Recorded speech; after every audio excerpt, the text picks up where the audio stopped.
máa bọ̀ wọ́n ní lẹ́bàá láti ń kẹ̀ṣọ́ lóde ìpínlẹ̀ Ondo láti máa bẹ̀rẹ̀ èèyàn nípa ti líìgì wà nìyẹn líìgì orílẹ̀-èdè Nàìjíríà léyìí tó jọ pé ìfọsẹ̀wọnsẹ̀ ó wáyé lánàá láàrin Rivers United pẹ̀lú Manchester tìlú Àkúrẹ́ léyìí tó jọ pé ìyẹn Rivers United àwọn ló kọ́kọ́ mi àwọn tó jẹ́ pé wọ́n mi àwọn ṣùgbọ́n lẹ́yìn ọ̀rẹ́yìn ìgbà tó kù díẹ̀ ìjẹ́ kí ìfọsẹ̀wọnsẹ̀ ọ̀hún kó kásẹ̀ ńlẹ̀ ìyẹn Manchester tìlú Àkúrẹ́ àwọn náà láwọn ò fẹ́ rẹ̀yìn wọn ò fẹ́ dẹ́ lẹ́yìn àwọn náà bá lo àǹfààní láti mi àwọn tó jẹ́ pé ẹ̀yọ̀ kọ̀ọ̀kan ọ̀mì òun ni wọ́n jọ ta èèyàn lánàá ní pápá ìṣeré tó jẹ́ pé ìlú Àkúrẹ́ ìfọsẹ̀wọnsẹ̀ wọn ti wáyé ó yá láti bẹ̀ láwọn ìfọsẹ̀wọnsẹ̀ lẹ́yìn tó wáyé èèyàn ní líìgì wa ní orílẹ̀-èdè Nàìjíríà lánàá ẹ jẹ́ kí màá já ìtàn ìyẹn ní àwọn ìfọsẹ̀wọnsẹ̀ ọ̀hún èyí ń bà sọ̀bùsọ̀bù èébáyé pẹ̀lú Akwa United ọ̀mì ẹlẹ́yin ni wọ́n jọ ta o ọ̀mì ẹlẹ́yin ni òdo sí òdo ni wọ́n jọ ta wọ́n kọ̀ láti gbẹ̀yẹ lójú ara wọn ẹ jẹ́ máa já ìtàn pé Ekenami Warrior pẹ̀lú Nasarawa United ilé Ekenami Warrior ni ṣùgbọ́n àwọn náà ṣe bẹ́ẹ̀ wọ́n fi àgbà wọn Nasarawa United ń bọ́ ṣẹ̀nà wọn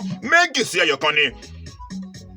Bẹ́ẹ̀ndé insurance ńkọ́ àwọn àti Plateau United ló jọ gbóná ojú ara wọn tó jẹ́ pé lẹ́yìn òrẹ́yìn èèyàn Bẹ́ẹ̀ndé insurance wọ́n jáwé olúborí o 2-1 òun wọn náà Plateau United ẹ jẹ́ kí máa já ìtàn wípé Gombe àwọn ti Gombe pẹ̀lú Rẹ́mọ ló lọ ká wọn mọ́lẹ̀ Rẹ́mọ ṣe bẹ́ẹ̀ wọ́n gba 3 points ọ̀hún pé ṣáṣáṣá ni nítorí pé kíni ẹ̀yọ̀ kan sí òdo òun ni Rẹ́mọ tí wọ́n nà ìyẹn Gombe Shooting Stars Olúyọ̀lé Warriors nìyẹn àwọn Kwara United ló wá ká wọn mọ́lẹ̀ ọ̀mì ni wọ́n jọ ta fúnra wọn ó yẹ jẹ́ lọ sí ti group kejì lẹ́yìn tó jẹ́ pé Dakada FC pẹ̀lú Wiki Tourist lọ́jọ́ gbéná ojú ara wọn 2-1 lójú padà bàdé Abia